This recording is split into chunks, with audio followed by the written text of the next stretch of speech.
Welcome to Shorthand Dictation Practice. Today's dictation, Shorthand Transcriptions, by Sir Kailash Chandra. Transcription number 2 at 140 words per minute. Get your pen and notebook ready. We will start the transcription in 5 seconds. 5, 4, 3, 2, 1. Start. Transcription number 2. I should like now to make a few observations on the budget. This budget marks a turning point in the history of our country. It is no use attempting, as some of my friends have done, either to deprecate the budget very strongly or to suggest that we are not witnessing a new revolution in our methods of fiscal training and technique. I want it to be quite clearly pointed out to my friends that we are now facing the lean years of Indian finance. Hitherto, we had revenue surpluses, which were a form of public saving, and which were meant to be utilized for capital development. Hereafter, this form of revenue surplus would not be available. We have, therefore, to find out ways and means of implementing our great program of national reconstruction at minimum cost. My point is that the deficit on revenue account would be of the order of about 19 rupees to 20 crores. Here, let me point out that I do not agree with those of my friends in the finance department who have attempted to suggest that 9 rupees or 18 crores, which are obtained from Pakistan, should be put to the revenue side of the budget. They are to be put on the capital side. But that does not seriously alter the trend of my argument. What I am suggesting is that we would have to be prepared for a deficit of a much higher order even on the revenue side. That itself should make us realize that there are very many problems which we have to face, and that we have to undertake ways and means of increasing the resources of our country so that it might be possible for us to have a greater amount of surplus or a greater amount of public saving for the purpose of financing capital development.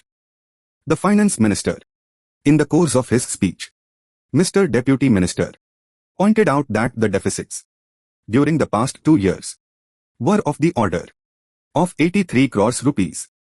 I venture humbly to disagree with him, because I feel that when we are talking of deficits, we must take into account the overall deficit incurred by the central government, and that would be of the order of 200 crores rupees. During the years of relatively light expenditure, we had a shortfall of about 200 crores rupees.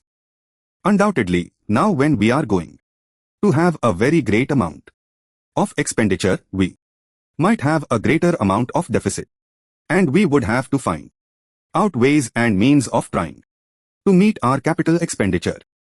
Some members have pointed out that deficit financing is good. Others have pointed out that it is poison.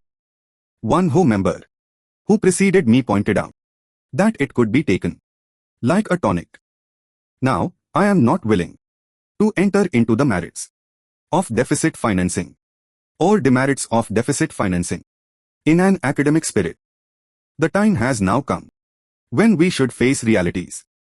I do suggest that we have to indulge in deficit financing, because without indulging in deficit financing, it would not be possible for us to indulge in capital expenditure on such a large scale.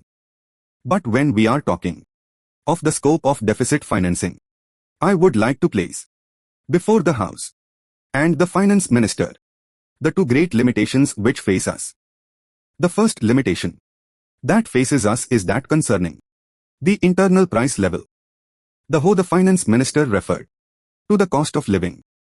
He said that he was going to keep a watch over the cost of living so that it may not shoot up within a short period and make a mess of the plans of capital development. But there is another limitation which has also to be borne in mind, a limitation which has not received as much notice as it should have done in all the discussions that have taken place on deficit financing. That limitation is the external limitation, or the limitation, which arises on account of our balance of payments position. I think this is as important, Mr. Deputy Speaker, as the internal price level, and I should like to elaborate that particular point a bit more because I feel that a time will shortly arrive when we might have either to reconsider our policy or might even have to leave the Sterling Club of which we are a member. The second serious limitation is as serious as the first. What would be the consequences of deficit financing on our balance of payments? The Finance Minister, in his budget speech, points out that so far as the balance of payments position is concerned, they have now, whether it is by accident or design, a favorable balance, and they have contributed about 63 crores rupees to the dollar pool during the past 6 months. But the moment we indulge in deficit financing, we have to be prepared for worsening of our balance of payments. Observations, remarks. Deprecate, express disapproval of technique, method. Lean years of scarcity. Hitherto, till now. Up to this time.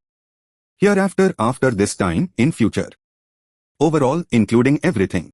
All round, not to be confused with overhaul, which means change completely.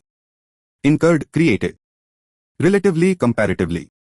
Shortfall, deficiency. Deficit financing. When in a year's budget, revenue is less and expenditure is more, government resorts to deficit financing by printing currency beyond gold reserves.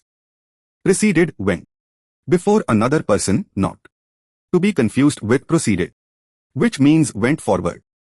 Merits, advantages, plus points. Demerits, disadvantages. Academic spirit, as in studying a subject theoretically.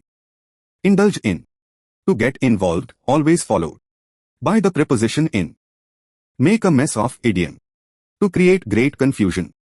Shortly, in the near future, different from recently, which means in the recent past. Sterling Club, group of countries which accept the pound sterling as a mutually exchangeable currency. This completes today's dictation.